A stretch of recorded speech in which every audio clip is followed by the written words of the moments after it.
కార్యకర్తలకి టార్గెట్ చేస్తున్నారని చెప్పి సమాచారం ఉంది. నిన్న తాండూరు ఎమ్మెల్యే గారు ₹1 ఇచ్చి ఈ దాడి చేపించాడు అని చెప్పి సమాచారం సార్. దాని మీద మీరేమంటారు? తాండూరు ఎమ్మెల్యే ఎవరు? తాండూరు మనోహర్ రెడ్డి గారు చెప్పి నిన్న ప్రెస్ మీట్ లో ఏం జరిగిందనేది ప్రభుత్వంలో వాళ్ళు భాగస్వామ్యం ఉన్నారు కాబట్టి వాళ్ళకి కొంత ఇన్ఫర్మేషన్ ఉండొచ్చు. దాని మీద తాండూరు ఎమ్మెల్యే గారు మాట్లాడిండొచ్చు. కానీ ఏం జరిగింది అనేది నేను లేకుంటే అందుకోసం ఇప్పుడు తెలుసుకుంటున్నాను. నేను జిల్లా కలెక్టర్ గారిని కలిసి కలెక్టర్ గారు ఏమన్నా దాడి జరగలేదని చెప్తున్నారు.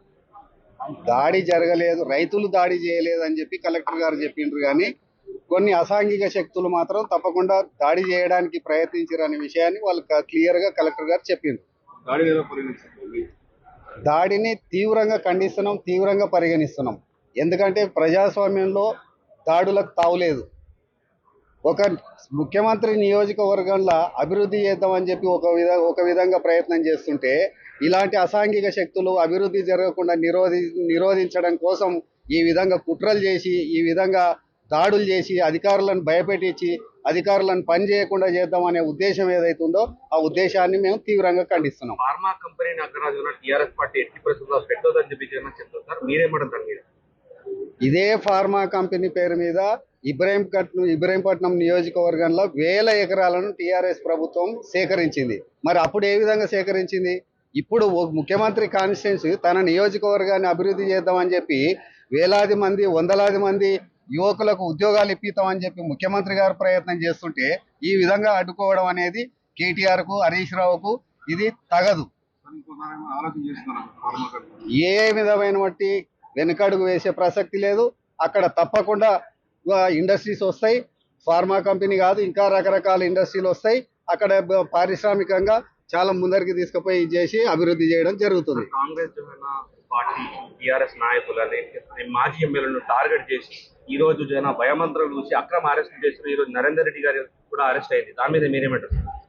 నిన్ననే నేను టీవీలో చూసిన ఐజీ గారు దాని మీద క్లియర్ గా ప్రతిస్పందించారు.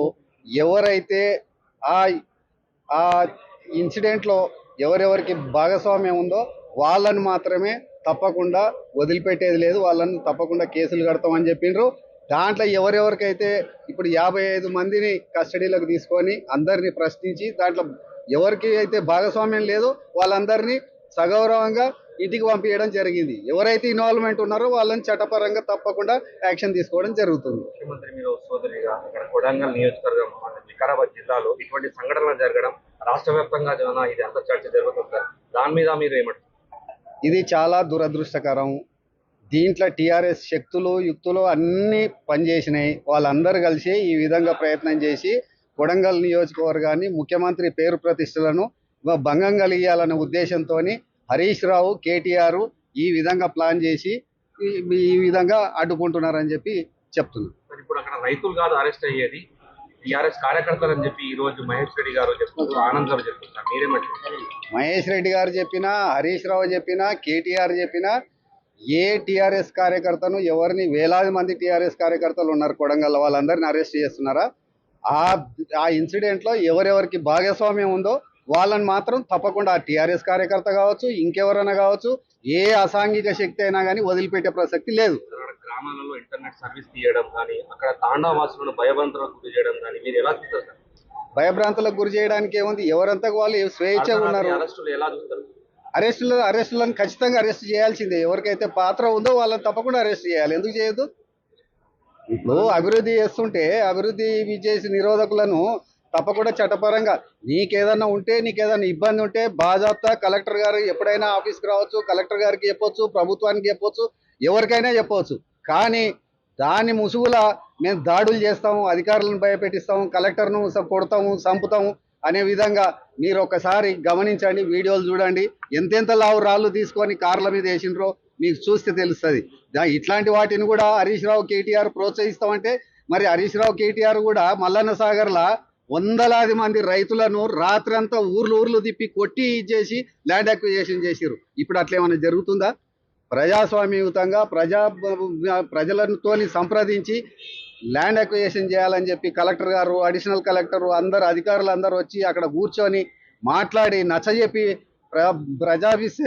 ప్రజాభిప్రాయ సేకరణ చేసి భూములు తీసుకుందామని చెప్పి ప్రభుత్వం ఒక దిక్కు ఆలోచన చేస్తుంటే ఇట్లాంటి కుట్రలు చేసి వీళ్ళందరూ హరీష్ రావు కేటీఆర్ వీళ్ళందరూ అడ్డగోలుగా డబ్బులు పంపించి దోసక తిన్న డబ్బులని పంపించి కార్యకర్తలను రెచ్చగొట్టి అమాయకులను రెచ్చగొట్టి వాళ్ళను మరి ఇట్లా రౌడీలుగా చిత్రీకరించే విధంగా వాళ్ళు తయారు చేస్తున్నారు వాళ్ళను. ఇది మంచి పద్ధతి కాదు. కడా చైర్మన్ వెంకటరెడ్డి గారి పరిస్థితి ఎలా ఉంది? మీరు పరామర్శించారా? అసలు కలెక్టర్ గారు ఏం చెప్పారు? కడా వెంకటరెడ్డి గారి ఆరోగ్యం మంచిగా ఉంది. నేను ఫోన్లో మాట్లాడినా ఆయన ఇంట్లో డాక్టర్స్ ఇంట్లో రెస్ట్ తీసుకోమని చెప్పిండ్రు. వారికి కొంత ట్రీట్మెంట్ కూడా జరుగుతుంది.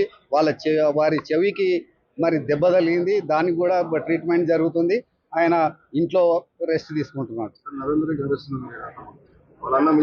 నరేందర్ రెడ్డి ఇంకో రెడ్డి ఎవరు అనేది కాదు.